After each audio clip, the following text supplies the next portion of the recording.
광주 MBC 라디오 칼럼. 라디오 칼럼은 여러 전문가들의 의견을 통해 한국 사회의 방향과 광주 전남의 미래 비전을 찾는 시간입니다.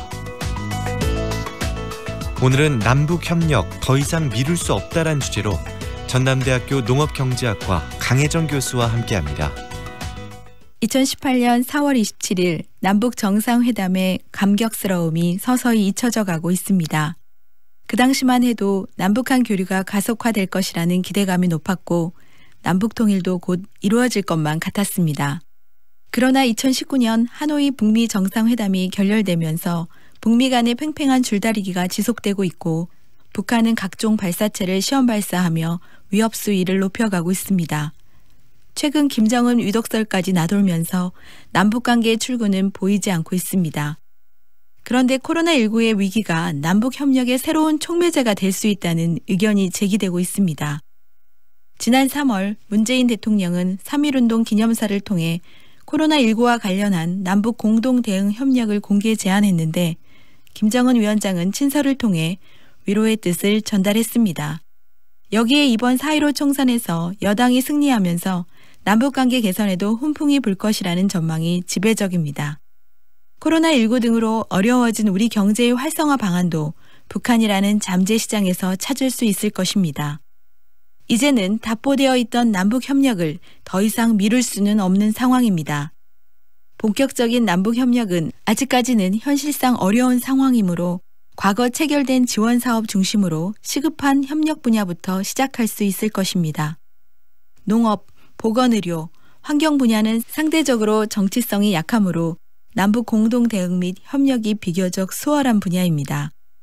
북한의 주요 산업은 농산업이며 만성적 식량 부족 문제를 겪고 있는 북한으로서는 농업 개발이 가장 시급한 문제입니다. 실제로 중국, 베트남, 루마니아 등 과거 사회주의 국가들의 체제 전환 과정에서도 농업 개혁은 중요한 역할을 한 바 있습니다. 이들 국가들에서 농업이 국민 경제에서 차지하는 비중이 높았기 때문에 그만큼 농산업의 정치적인 영향력도 크게 작용했던 것입니다. 북한도 농업 부분이 체제 전환 개혁에 있어서 선도적인 역할을 할 수 있는 가능성이 높습니다. 김정은 집권 이후 농업 생산에서의 자율권을 부여하고 개인과 기업의 분배권을 확대하겠다는 조치를 발표한 바 있습니다. 이에 생산물 분배 과정에서 개별 농가의 경제적 인센티브가 확대되고 있으며 시장경제 운영 시스템의 근간인 장마당이 급속히 증가하고 있습니다. 그러나 남북농업협력은 과거와는 다른 방식이 되어야 할 것입니다. 북한 농업이 자립할 수 있는 영농 기반 조성, 기술 보급, 그리고 농업 전문가 교류를 통한 컨설팅 사업 등이 추진될 필요가 있습니다.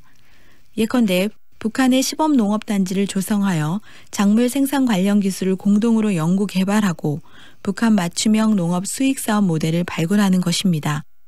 이러한 성공 사례가 북한 전역으로 확산될 때 북한 농업의 생산성 향상이 가시적으로 나타날 수 있을 것입니다.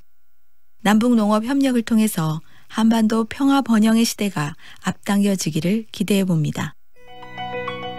강혜정 교수는 서울대학교 농업경제학과를 졸업하고 미국 캘리포니아 주립대학교에서 농업 및 자원경제학 박사학위를 취득했으며 현재 대통령 직속 국가균형발전위원회에서 지역활력 공간정책 전문위원을 맡고 있습니다.